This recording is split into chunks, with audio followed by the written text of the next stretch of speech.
when I started programming, my dad used to ask, like, I see people making robots and stuff. What do you do? Why is it black screen? Nothing happening. I have seen people struggling because they were using English resources.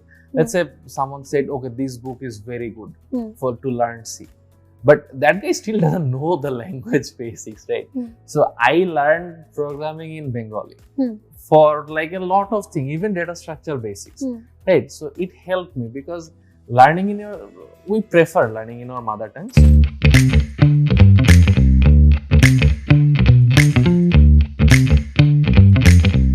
Hi, I'm Atyab Jubair and I'm from Bangladesh. So I'm studying in NIT-Trichy. Before joining NIT-Trichy, I studied business administration for a year. But as I started coding early, it seemed like a passion. So I got a scholarship here and joined NIT-Trichy. I like to watch a lot of sitcom, and that's pretty much about it. So tell us more about your placement season. How was the journey? How was everything? Well, placement, I got internship. So internship season started around mid-July. The first company was Google. And to a lot of people, it happens a lot that many people messes up their first interview. I messed up my first OT. So there goes Google, and there many companies came it happens that many of your friends are getting in, you are not getting in. So there's a peer pressure that gets on your nerves. And same thing happened to me, but then I got into a good company. So I'm grateful that I got earlier than a lot of people. And even though it is not on the top priority list, but at least I'm happy with it, and I think I can go along with the flow. The company that you've gotten placed in is a really good company. It's a very good company. Even though it was not top list, but it's a very good company. What is the stipend that you're getting for your internship? It's 1.5 lakh. 1.5. That is great. Happy? Yes, my dad's. He is from business background, so he is definitely happy. Yeah. He's like, okay, you got into a good place, now focus on your CGPA. Nice. Talking about CGPA, so what was your CGPA and what was the criteria of GS, Goldman Sachs, minimum criteria of GPA? Most of the companies gave a criteria of 7.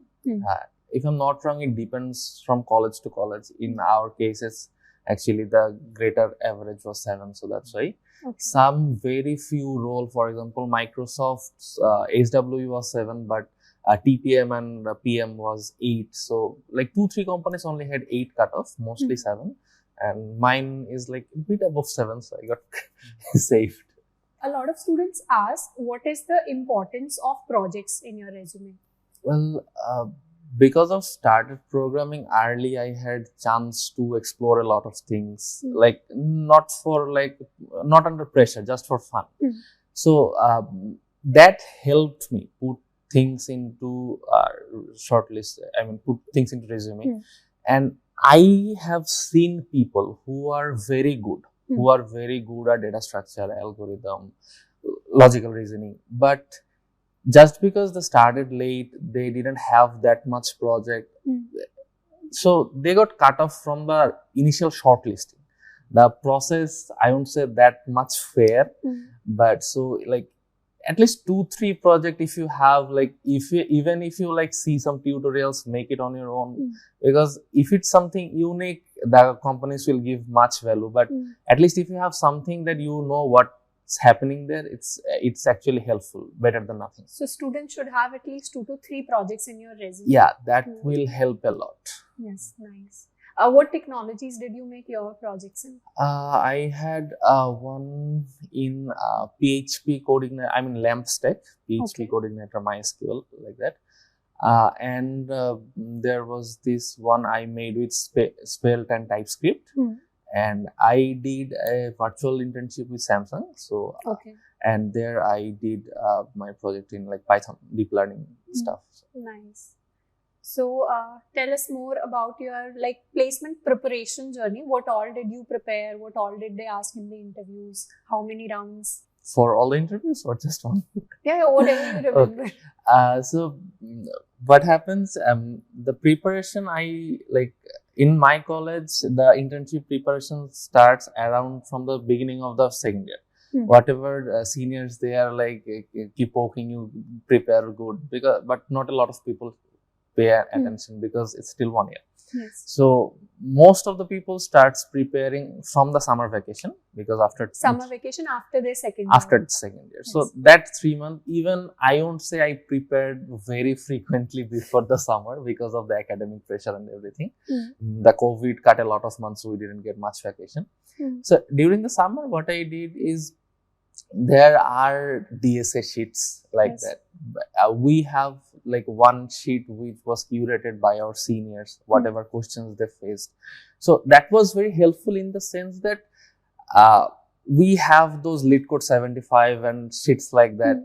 But this sheet, it came actually on my campus. So on campus preparation and off campus preparation, I think is a bit different. So that sheet helped me because it's directly on campus resource. Apart from that, I wouldn't say I solved a lot of lead code, but whatever I did, it helped. And although not a lot of people say it, but I think competitive programming is important, because I know people who have like solved a lot of lead code, but then again they got stuck during the OT because they didn't know how to take input. So they didn't know how to take input. Exactly, because in lead code you don't need to take input, right? Yeah. So that makes us a habit that okay, we just need to know the logic behind the program. But sometimes you just need to know some extra things that helps, especially to like pass the first round. They give CP problems, so CP is a bit helpful. Nice. Suppose somebody is starting in their first year, right? So what will you guide them that first you need to learn a language, then a DSA, then projects, then something, or you want to change the order? What Alpha did. That's the course plan. So learn a language, do some data structure, do some competitive programming. That really helps. And then focus on specific problems. So when should they focus on competitive programming? Once after completing the whole syllabus or topic-wise? I'd say topic-wise is better, because if like in competitive programming, they don't tell you what's the problem. You have to figure out. So like, let's say if you learn, let's say MST, you solve some competitive programming problem using MST. So you will know what the problem looks like if it's a MST problem. But let's say in lead code or something else, they will say you have to get the minimum spanning tree. So that's not helpful. So topic-wise competitive problem solving helps. If anyone can do contest, that's great. I can't do because I don't perform well under pressure. So that's another story. But like at least problem solving, that helps. So how have been your journey in the past few months when Alpha started? Well, like what did you do? Watched the videos regularly, got placed, didn't watch the videos regularly. That happened. But with Alpha, I mean, I didn't know Java before. I mean, whatever I knew from computer programming, I knew in C++. Like I watch a lot of videos of algorithm of pure C++. But then again, it started mid-August, right? My internship season already started. Okay. So there were some companies who were giving Java-specific questions. Java-specific? Yeah. For example, something that has to do with Java syntax or something like that. Let's say garbage collection. We don't have that in C++. So they were asking questions like this. So then, and they have reason, because their whole company's tech stack is built on Java. They want people who knows Java. So then I realized, okay, no matter how good I am at DSA, it's not that helpful. I have to know the industry specific tools. So then I decided, okay, I have to learn Java, and okay, if I can do the placement preparation with Java, why not? Then I go see your course. What it? Many students have this doubt when they are in their first year. That should we start with web development? Should we start with Android development? Or should we start with a language like C++ or Java and then we should do DSA? You mentioned that projects are important.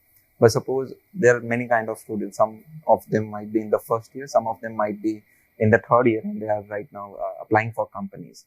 So in such time, what is more important? Suppose somebody has less time. So should he focus on the projects or should he focus more on the language and DSA part? Speaking of the first year, I would say to learn DSA well, because like even though it seems like okay, we have 20 topics, 50 algorithm, we have to learn all of them, 6 months is enough.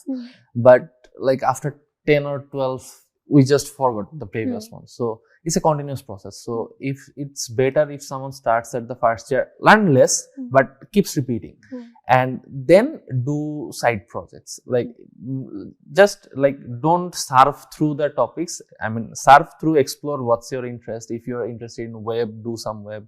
App, don't surf through all of them. Whatever you do, let's say you picked Marn stack.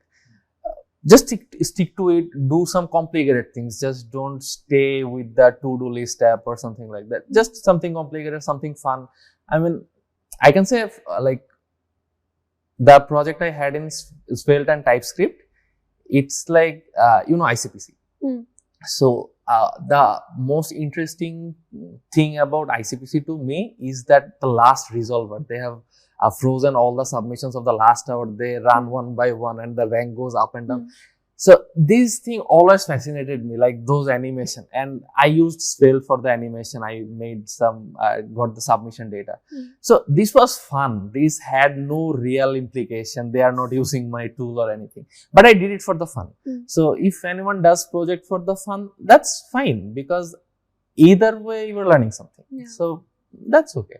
And if someone's in third year, I would say if they don't have any project, probably it's time to do one or two, because if someone's been third year, they already have their data structure course, algorithm course. So they have the basic ideas. So if they don't have any project, probably it's the prime time to do one to improve the result. Even I tell the students, sometimes they ask that DSA is boring, coding is boring. So how to make it fun? The best way to make it fun is to do projects. So you actually see something happening in front of your eyes. Yeah, like when I started programming, my dad used to ask, like, I see people making robots and stuff. What do you do? Why is it black screen? Nothing happening.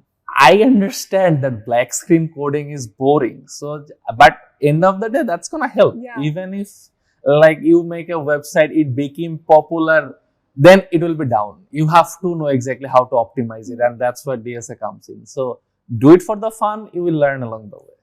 So talking about NIT, many students are concerned. So what is the attendance rules and how much work pressure or academic pressure is there? Well, I can talk about all NITs. If I talk about NIT Trichy, people used to say just get into college and it's fun. It's not. It's never fun. It's like whatever you did during JEE, that's like in 6 months. So it's a lot of pressure, but then again, we have the freedom. Like I can come to my room at 2 a.m. I didn't have that freedom before. So like if someone can responsibly like utilize the freedom, that's fine. But then again, what happens is like I have seen a lot of people after like JEE, we studied really hard for the admission test. Even though I didn't give JEE, our admission test happened.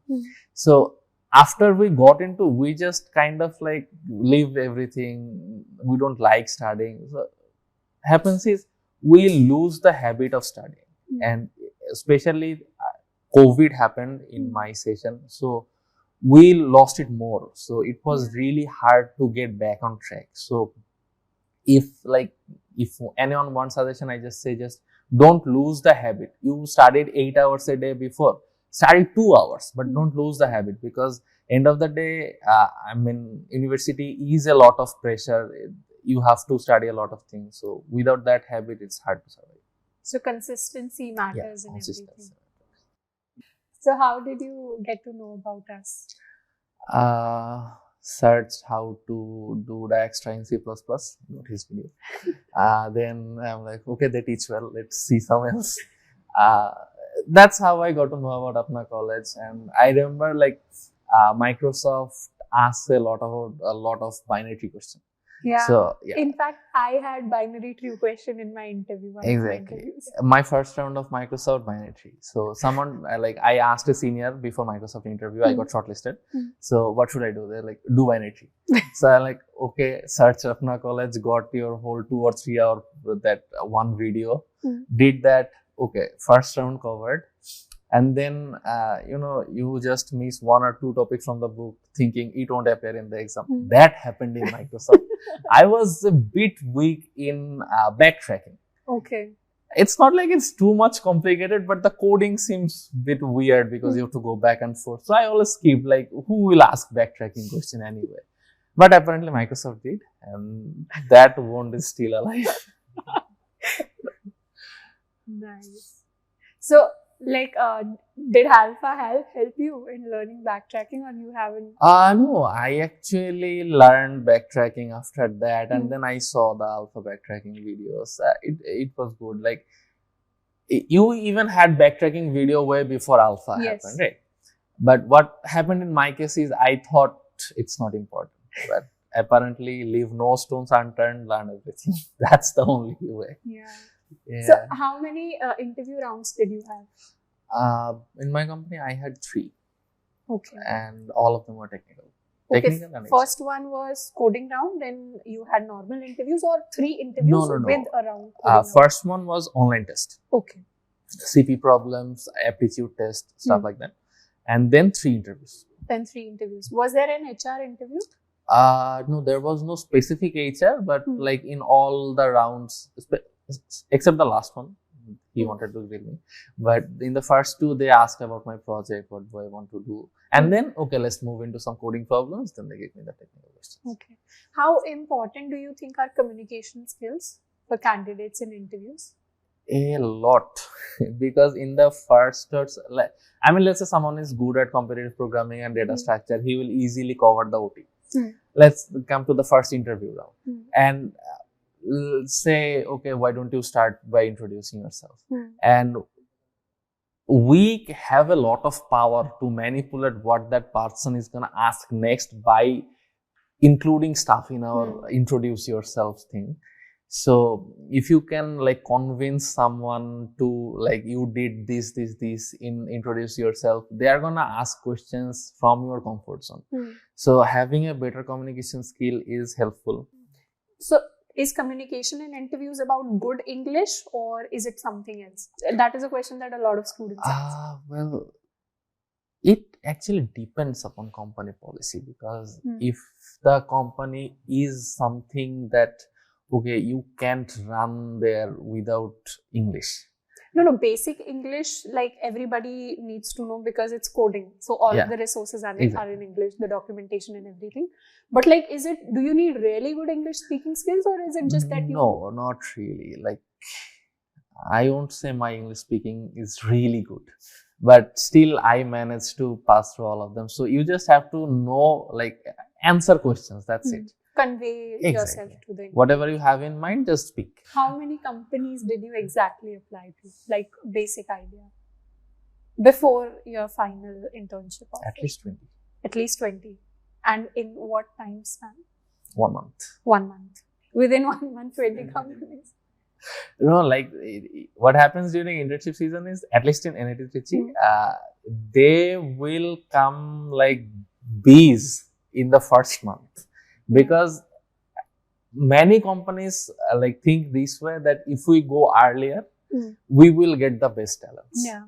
I mean, probably that's the reason Google comes earliest.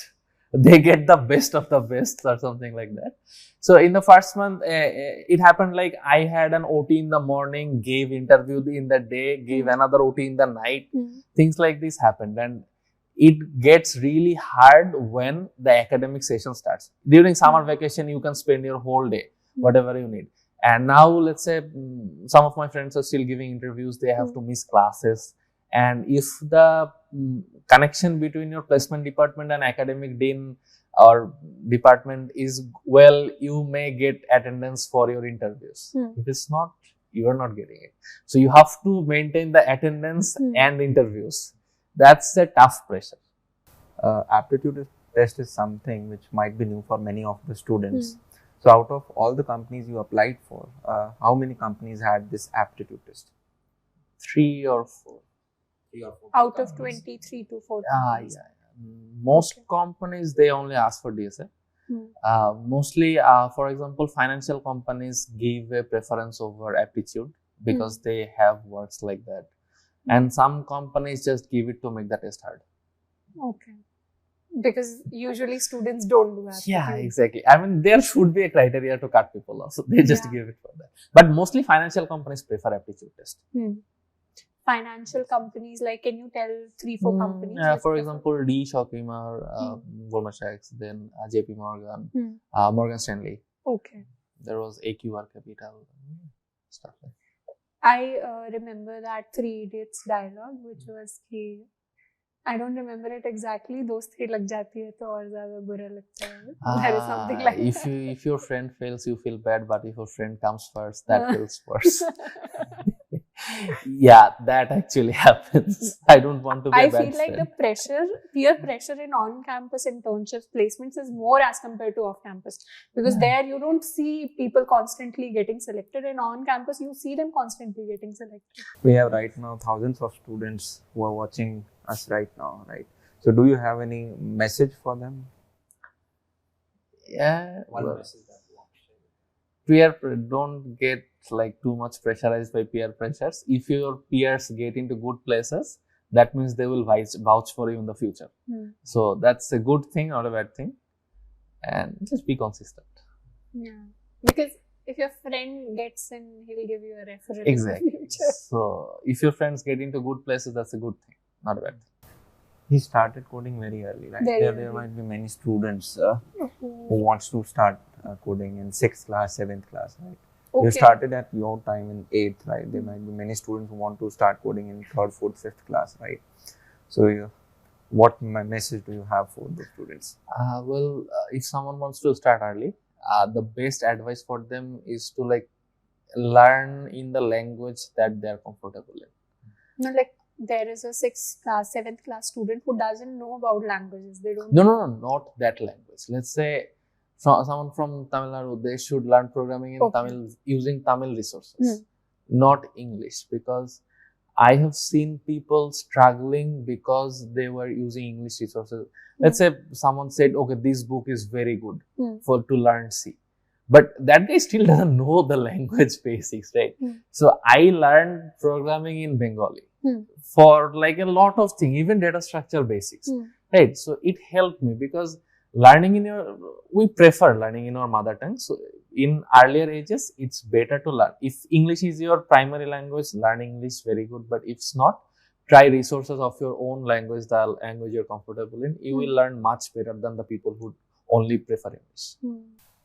Right now, there will be many students, right, international students who must be watching this interview, right? So any specific message that you have for all the people who are watching from Bangladesh? Hi, Bangladeshi people. I've been studying in a new country that comes up with a lot of challenges. You will see, like, I remember, like, about 2 months ago, we couldn't use UPI. And in India, without running UPI, that's really hard. So yes, you are studying in a foreign country that comes up with a lot of challenges. But then again, you have to realize that you have come here. You are getting something that a lot of people in your country doesn't. So whatever resource you are getting, you have to utilize it. And even your parents, like, they would prefer if you would be with them, but they are still not preferring that because you are learning something new. So you get a lot of freedom in a new country, just don't waste it. And how was your experience in India? So my India experience is basically Chennai airport and Trichy. And Trichy city. So this is my first time going somewhere out of Chennai airport and Trichy city. So in Bangladesh, lot of people watches Bollywood movies. So we have this perception in our mind how India might be. And then I went to Tamil Nadu and it's like a 180-degree flip because nothing's familiar there. But like I wanted to even, like I got partial scholarship in US too. That one thing that I always wanted, that I would study in a university where people from lot of culture, language will be there. And interestingly, even if I'm studying the neighbor country, in NIT, I'm getting there. People speak around 6 or 7 languages. There are people from every corner of India is there. So it's a very diversified experience. Make friends because like even at least for India, if you make friends in your college, that means you have a connection among 120 crore people. That's a big power. So, did Delhi seem familiar to Bollywood movies? Yes, I can communicate with locals using my barely spoken Hindi, which I can't in Tamil Nadu. They're like, huh? So, It feels a bit better, but then again, I have to roam. I hope आपको काफ़ी ज़्यादा मज़ा आया होगा और I hope आपको भी बहुत ज़्यादा मज़ा आया होगा, right? And wish you all the very best for your future. और आपका बहुत शानदार कंपनी के अंदर हुआ है and you are a very bright student जिसने बहुत एक अर्ली एज के अंदर अपनी पढ़ाई स्टार्ट कर दी थी और आप एक फॉरेन कंट्री के अंदर आके, नेबरिंग कंट्री के अंदर आके आपने जहाँ पे अलग अलग लैंग्वेजेस हैं, you have done really well and again wish you all the very best for your future, right? और बस इसी के साथ समाप्त करते हैं और आप सभी लोगों को भी ऐसे ही मेहनत करते रहो, पढ़ते रहो। तब तक के लिए love you all, take care, see या।